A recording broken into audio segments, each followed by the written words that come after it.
Alright, welcome back to the channel everyone. Today I'm going to install the Hills dry carbon fiber interior door caps for the door and the dash trim. So it's going to be a cover that goes all over the existing wood on the doors, dash trim. So there's 3 pieces total. So let's take a look at them. Okay, so first off, it's a little bit of a review on the product and packaging since the install is super quick and easy. But the packaging for this is really good. I mean, they package it in this very unique, this is a dash trim piece. So let me take the actual product out first. But you can see here that the product has a nice piece and it's surrounded by really thick pieces of cardboard, and you receive it like that. So there's like no way that it's going to bend as a shape. And you should note that this product is shipping from France, so that was probably a reason why they created this type of packaging for the carbon fiber dash trim. Having that said, this video is not sponsored, so I'm going to tell it like it is. I did receive my first dash panel with damage on it, and there was 0 damage on the actual packaging. So once I notified them of that, they asked me a couple questions, made sure that it was actual damage and not just like maybe resin or something or some kind of residue. And once we figured out that it was actually damaged product, they sent me a new one. So shout out to Hills, very good quality customer service. I'm really happy about that. So that's the packaging on the dash trim. And on the door panels, they send you in this box with a round tubing, and here's your door trim pieces inside with bubble tape on both ends. So the door trim's very safe and secure as well. So let's take them out and look at the product itself. Okay, and here's the product itself. I went with the matte carbon finish, and I'm super happy with it. You can see here that the carbon weave is perfect, which it should be, because this is actual pre-preg carbon fiber, aka dry carbon. Here I'm starting to get into the different types of carbon fiber and getting a look at the Hills carbon fiber piece, mentioning how it's thin and lightweight, and that's not necessarily a bad thing at all, especially in this case where it's meant to be a cap and go over an existing piece. You do want it to be thinner. You don't want it to be a thick cap and add a lot of dimension over your existing piece. But again, it is pre-preg dry carbon, so it's the highest, the best quality carbon fiber, as opposed to the other types of carbon fiber they typically see in automotive, which is your wet layup, which is the cheapest type. Those are generally 99% fiberglass with 1 layer of carbon fiber on top, just to give you that look. Generally heavier than the body parts that they're replacing. And vacuum infusion sits in between pre-preg and wet layup. Vacuum infusion is definitely not as good as pre-preg, but it's definitely a lot better than wet layup. And the only thing that annoys me about vacuum infusion is how some companies like to advertise it as dry carbon. When it's not. It's definitely not dry carbon. Dry carbon is usually in reference to pre-preg carbon, which is what Hills uses here, or at least what they advertise. There's a huge difference in cost and quality. Vacuum infusion still uses resin that you have to basically vacuum bag and infuse it into the carbon fiber like you would a sous vide for a steak, if you're familiar with that process. But pre-preg, on the other hand, uses carbon fiber that's pre-impregnated with resin, and it typically has like a sticky backside, like a double-sided tape almost, and the carbon fiber is held together really nicely. It doesn't fray very easily, just because it's held together like a piece of like a sticker. It's basically like a sticker.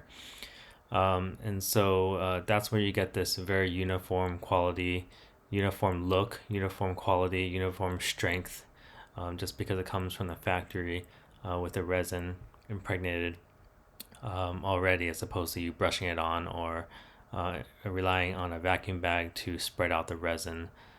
Okay, so I'm going to install this left side door trim first, and as I showed you in my spoiler video, you don't want to necessarily remove the tape, the backing of the tape all at once. I'm going to leave these tails on here, that way I can install it, and if I need to adjust it a little bit, I can kind of pull it off. Instead of, if I remove all the backing and stuck it on there, it might be really hard to adjust it if I mess up placing it the first time. You know, if I place it down, there's only this much tape actually sticking, and I can pull it up without, you know, snapping it or breaking it, and adjust it.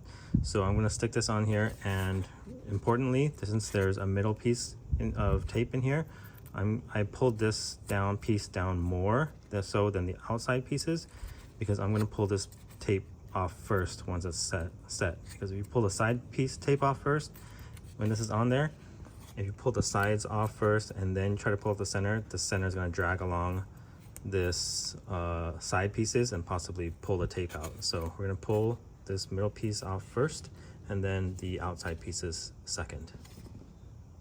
Okay, before I install this, I'm going to use a little bit of alcohol, and nothing too aggressive. I'm just going to clean off the surface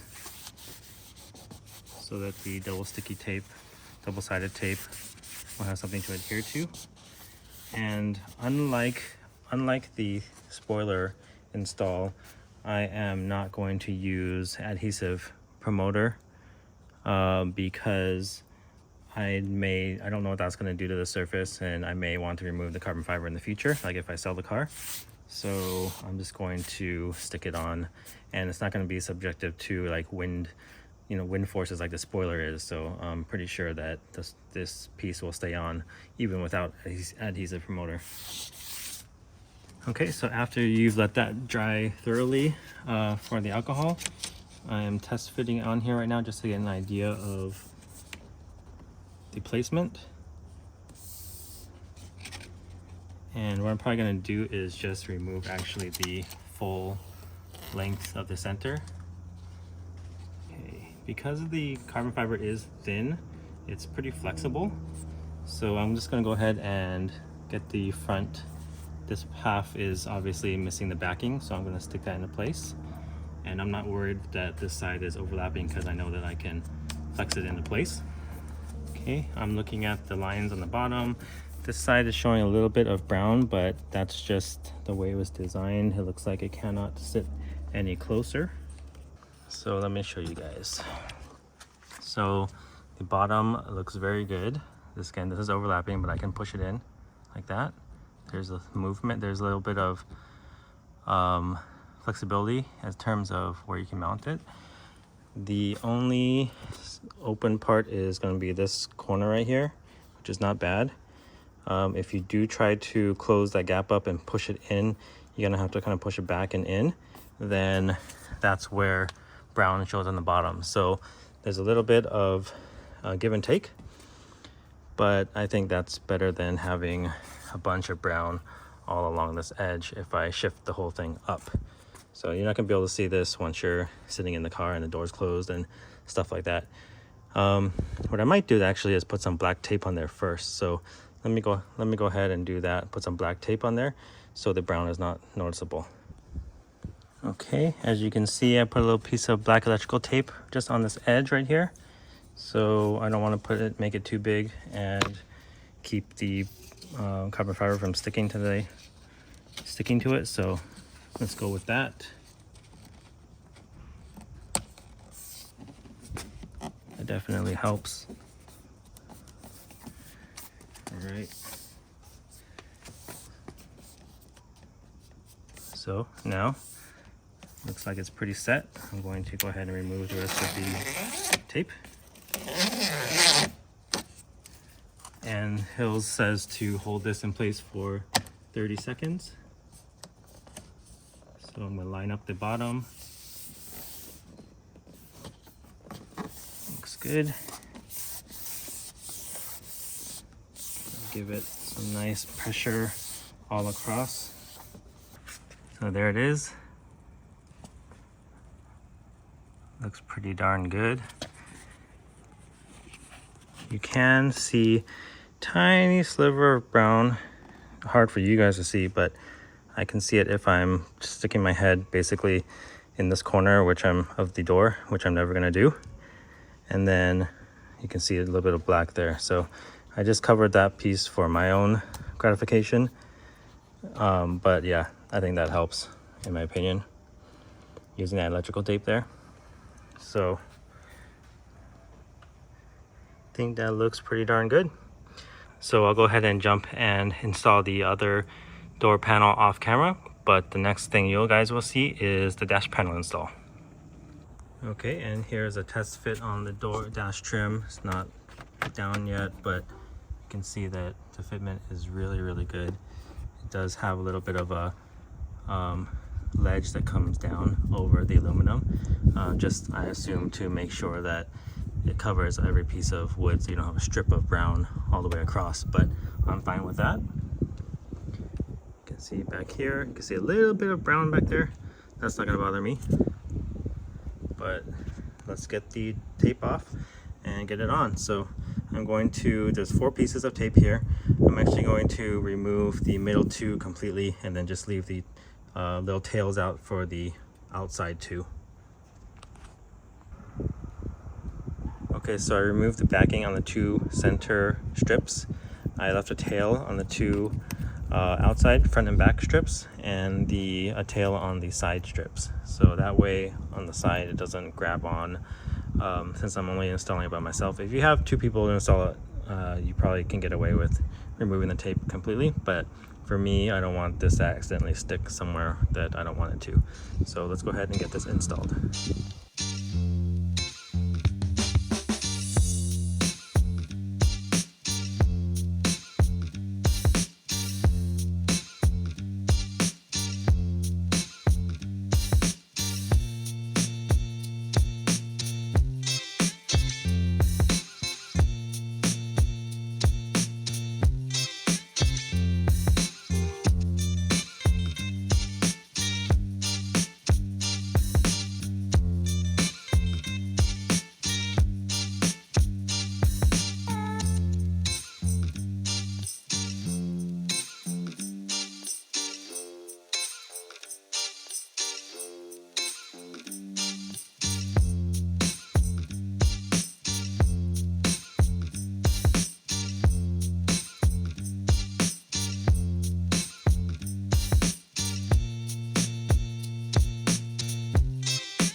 Okay, and here's the final look. Installation went just as easily as I expected. Here's a look with the door closed.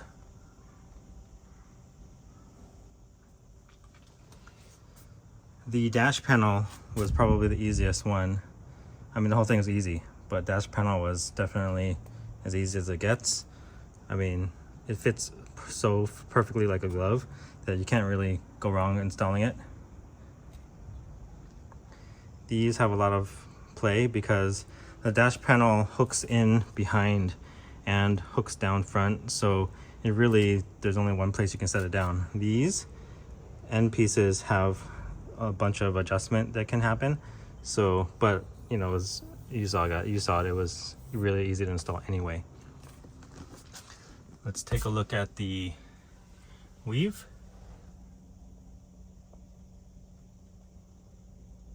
Very nice. I really like this matte carbon look as opposed to the gloss carbon. Gloss carbon just looks a little cheap to me. Matte carbon, especially if it's dry carbon like this is kind of how you should look. I mean, it matches the satin gloss look of all the other, you know, metallic looking surfaces on the dashboard. You don't want something too shiny on your dashboard reflecting sun in your eyes. So I think this looks really good. It makes everything nice and Black and silver, no more brown, which really stuck out in here, which I didn't really like, and the wife really didn't like. So again, really happy with the product, the quality, the customer service, and the look of it. So highly recommend Hills for your Model Y and any Tesla that you have. Here's a look at the interior with the both doors closed. Once again, matches really nicely. So that'll do it for this video, guys. This is my second Tesla DIY video. I'll have a couple other ones in the future, like how to rotate your tires, how to put a tire plug in. Common stuff that you Tesla people should know. So stay tuned for those, and I'll see you in the next one.